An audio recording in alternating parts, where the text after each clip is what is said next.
We're gonna learn English through movies, so come and join us. Кино арқылы ағылшын тілін үйренетін боламыз. Сондықтан жақынырақ отыр. Let's go. Where's my suitcase? Miss, young lady, excuse me, girls. Hey, excuse me, girls. Girls, Take the wedges! hey, Come on, I'm down sorry. here and Excuse help me. me get these back in the living room. Come Ma'am, on down here. ma'am, hi, hey, son, I just bought that. Get anything done around big here. fella, Makes me hey, sick. do the guy. Неге мен басынан бастап алып отырмын? Бұл жерде бізде қаратпа сөздің түр түрі қолданылған, яғни біреуді қарату үшін танымайтын адам атын білмеген жағдайда қарату үшін арналған қаратпа сөздер бар. Соларға тоқталатын боламыз. Қазір бір рет қарап шықтық. Енді арғы жақта дауыс естіліп жатыр, иә. Someone answer the phone. Someone answer the phone. Біреуің телефонға жауап беріңдерші деп айтып жатыр. Where's my suitcase? Suitcase. Бұл жерде suit деген ол бізде костюм, иә, ерлерге арналған костюм шалбармен, соны костюм деп атайды. Ал case деген ол бізде кейс, чехол, чемодан деп әртүрлі аударылады. Арнайы және костюмдарды салып жүруге арналған case деген сияқты suitcase, чемодан деп аударылады. Miss, young lady, excuse me, girls. Miss, young lady. Miss тұрмысқа шықпаған жас қызға miss деп аталады. Young lady, young жас, lady, иә, жас lady. Яғни тұрмысқа шықпаған жас қыздарға miss, young lady деп айтылады. Excuse me, girls. Excuse me деп кез келген адамды кешірім өтінемін деп, біз қазақ тілінде айтамыз, солай қаратуға болады кез келген адамды. Ал мұнда girls деп қыздар, екі қыз өтіп бара жатыр, соларға girls, қыздар деп қаратып жатыр. Hey, little fella дегеніміз кішкентай бала, яғни малыш дейміз ғой орыс тілінде. Қазақ тілінде кішкентай бала дейтін шығармыз, кішкентай бала. Осы сөздің алдағы уақытта тағы біреуі қолданылады. Big fella деген үлкен жігіт. Яғни little fella кішкентай бала болса, big fella үлкен жігіт.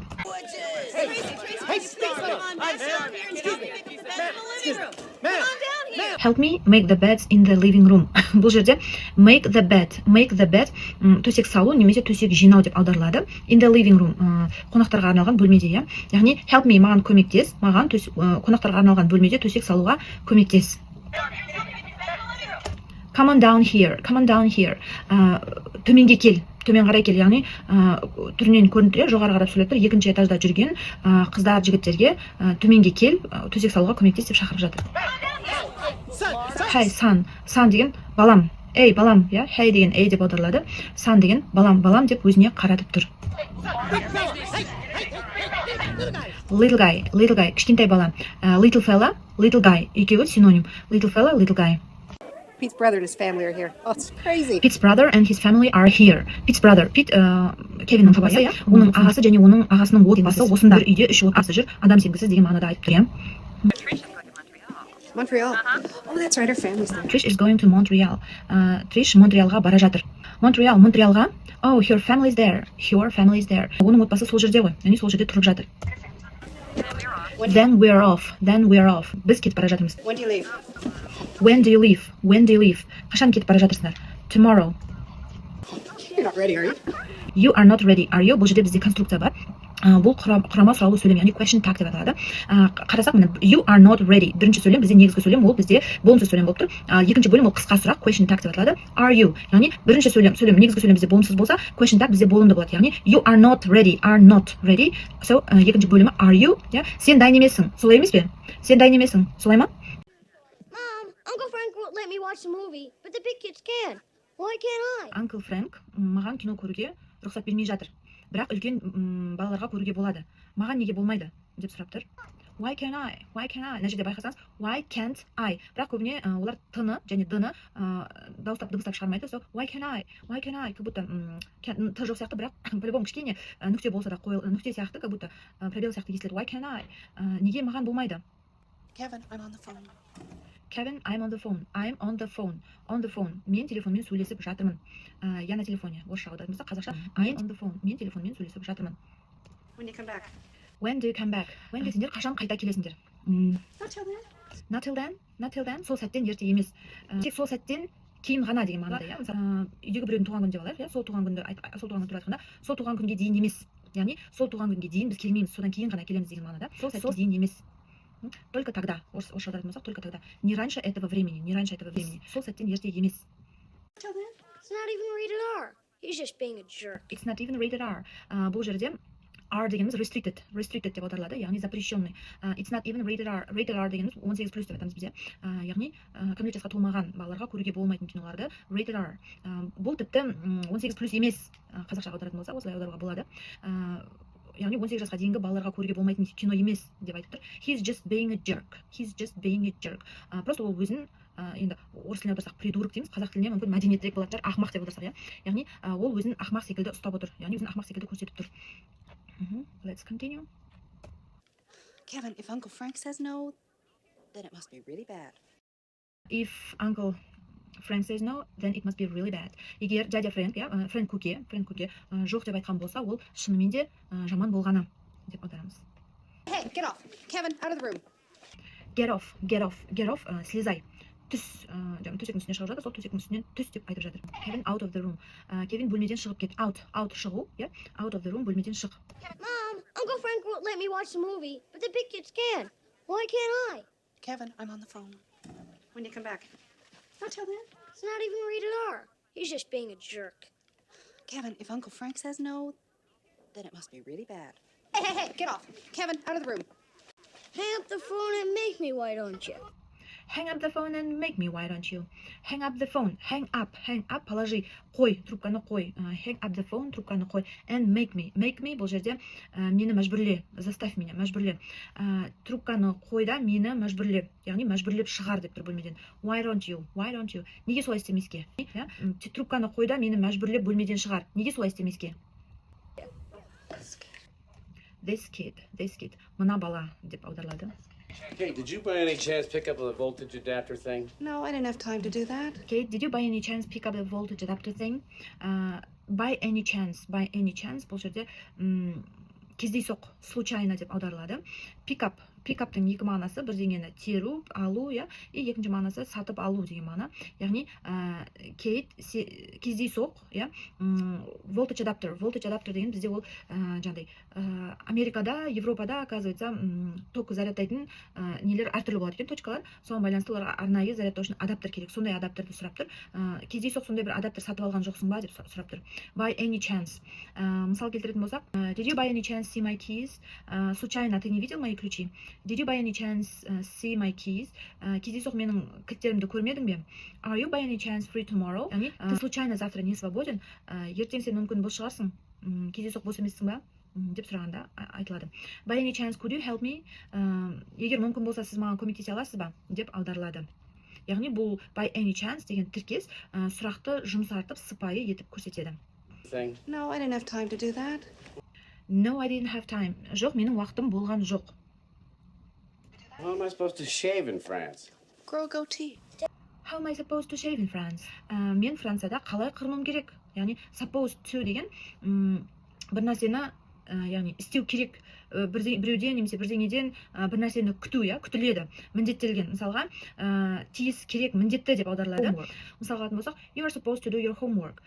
Сен үй тапсырмасын орындауың керек. Яғни бұл жерде керек деген мағына. Ал біздің кинодағы үзіндіде қалай мен Францияда қырынамын деп міндеттеліп тұр, мен қалай сонда мен Францияда қырынамын деп сұрап тұр. She's supposed to be here at 5. She's supposed to be here at 5.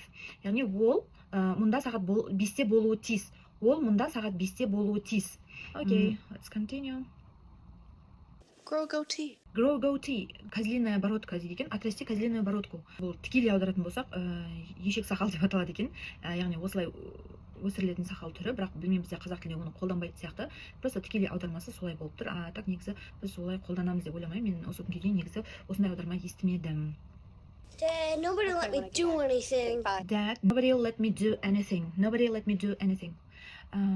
Әке, маған ешкім ештеңе жасауға рұқсат бермей жатыр. Let рұқсат ету, ешкім рұқсат бермей жатыр.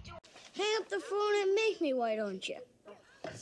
Kate, did you by any chance pick up the voltage adapter thing? No, I didn't have time to do that. Well, how am I supposed to shave in France?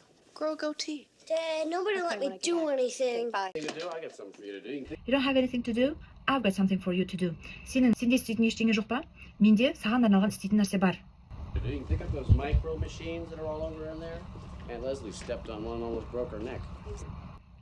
Pick up those micro machines all over in there. Pick up, жинау, жинау. Those аналар, micro machines, кішкентай машиналар, иә, micro machines, all over in there, all over, анда барлық жерде шашылып жатыр деген мағынада, яғни барлық жерде жатыр деген сөз, all over in there, яғни анда барлық жерде шашылып жатқан микромашиналарыңды жина дейді. And Leslie stepped on one and almost broke her neck. Лесли әпке біреуін басып кетіп, иә, почти мойнын сындырып ала жаздады. Her neck. He was in the garage again playing with the glue gun. He was in the garage again. He was in the garage again, playing with a glue gun.